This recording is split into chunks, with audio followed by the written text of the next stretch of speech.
5월 12일 주일입니다. 가정의 달 5월을 잘 보내고 계시지요? 가정이 예수 안에서 회복되는 역사가 있기를 소망합니다.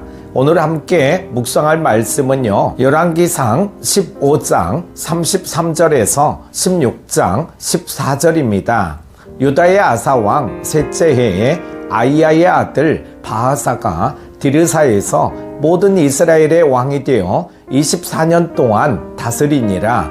바하사가 여호와 보시기에 악을 행하되 여로보암의 길로 행하며 그가 이스라엘에게 범하게 한 그 죄 중에 행하였더라.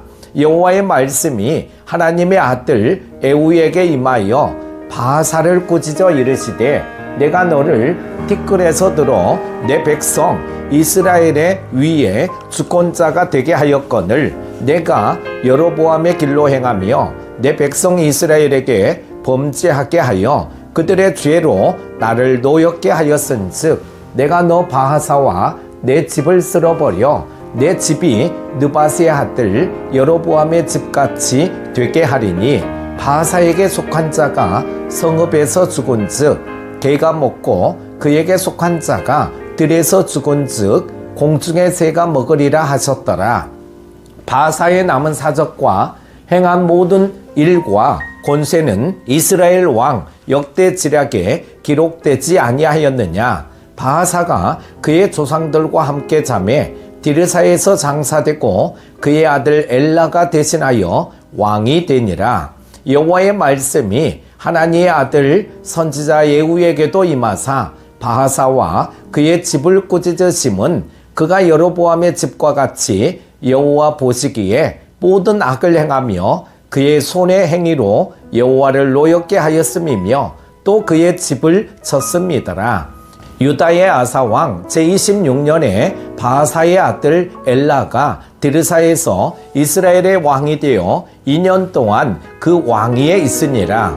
엘라가 디르사에 있어 왕궁 맡은 자 아르사의 집에서 마시고 취할 때에 그 신하 곧 병거 절반을 통솔한 지휘관 시므리가 왕을 모반하여 시므리가 들어가서 그를 쳐 죽이고 그를 대신하여 왕이 되니 곧 유다의 아사왕 제27년이라. 시므리가 왕이 되어 왕위에 오를 때에 바하사의 온 집안 사람들을 죽이되 남자는 그의 친족이든지 그의 친구든지 한 사람도 남기지 아니하고 바하사의 온 집을 멸하였는데 선지자 예후를 통하여 바하사를 꾸짖어 하신 여호와의 말씀같이 되었으니 이는 바하사의 모든 죄와 그의 아들 엘라의 죄 때문이라. 그들이 범죄하고 또 이스라엘에게 범죄하게 하여 그들의 헛된 것들로 이스라엘의 하나님 여호와를 노하시게 하였더라. 엘라의 남은 사적과 행한 모든 일은 이스라엘 왕 역대지략에 기록되지 아니하였느냐. 아멘. 한 번도 가보지 않았던 곳을 찾아가기 위하여 내비게이션을 보며 갈 때가 있습니다. 우리가 어떤 내비게이션을 사용하는가에 따라 경로가 조금 달라질 수 있습니다. 각 내비게이션마다 추천하는 경로가 다르기 때문입니다. 어떤 내비게이션을 선택하고 따라가는가에 따라 우리의 도착 시간이나 피곤함이 달라지게 됩니다. 누구를 따라 살아가고 있습니까? 먼저 바하사의 고집에 대해 말씀하고 있는데요. 하나님께서는 바하사를 도구로 삼으셔서 여로보암의 아들인 나답을 심판하시고 그의 집안에 대한 경고의 말씀을 이루셨습니다. 이 모든 과정을 알고 있던 바하사였지만 그는 왕이 된 이후 여로보암의 집안이 했던 악행을 따라하며 하나님께서 보시기에 악을 저질렀습니다. 그래서 하나님께서는 거듭해서 악한 길에서 돌아오라고 바하사에게 경고하셨습니다. 하나님의 경고에도 불구하고 바하사는 자기 갈 길만을 가며 자기의 유익만을 구하였습니다. 오늘 우리도 하나님의 말씀을 듣고도 아무런 변화가 없는 완악한 삶을 살진 않습니까? 하나님의 경고의 말씀을 듣고도 회개하지 않거나 바른 길을 제시해 주시는 하나님의 말씀을 듣고도 변화하지 않으려는 고집을 부리지 않습니까?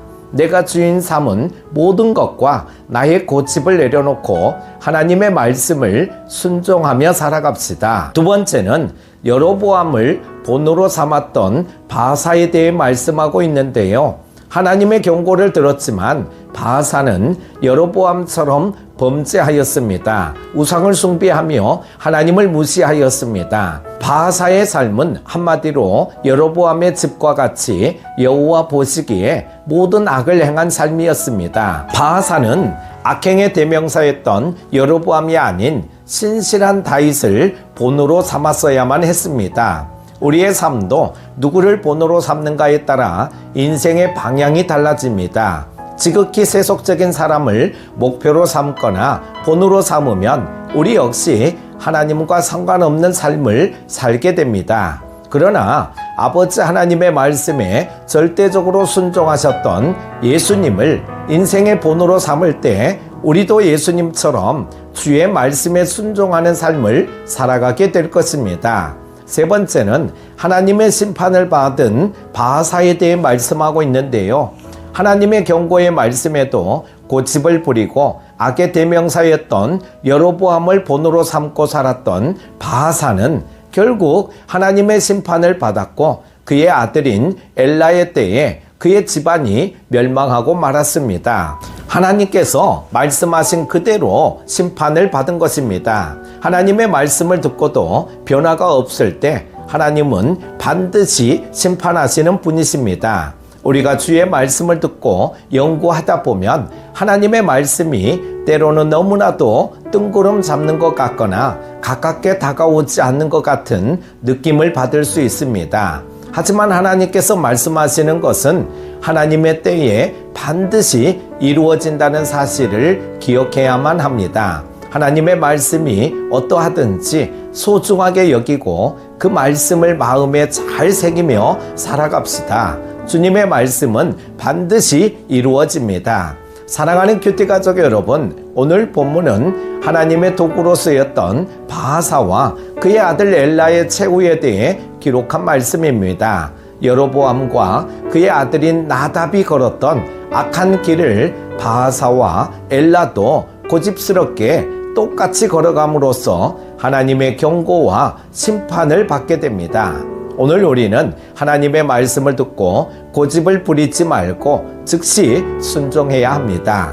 우리가 주의 말씀을 순종하며 예수 그리스도를 닮아갈 때 우리의 삶은 하나님께서 기뻐하시는 인생이 될 수 있을 것입니다. 주의 말씀을 듣고 준행하는 성도의 삶을 살아가시는 여러분 다 되시기를 축복합니다. 오늘도 복된 주일 되시기 바랍니다. 기도합니다. 우리의 목자가 되시는 하나님 아버지, 날마다 생명의 말씀을 통하여 은혜 받게 하심을 감사드립니다. 오늘 우리는 누구를 따라 살아가고 있는지를 다시금 돌아보게 하시고 우리의 참 목자가 되시는 예수 그리스도만을 바라보고 따라가게 하여 주시기를 원합니다. 여로보암의 길이 아닌 다윗의 길을 걸어가는 우리 모두가 되게 하여 주옵소서. 오늘도 승리케 하여 주실 주님을 찬양하며 예수님의 이름으로 기도드립니다. 아멘.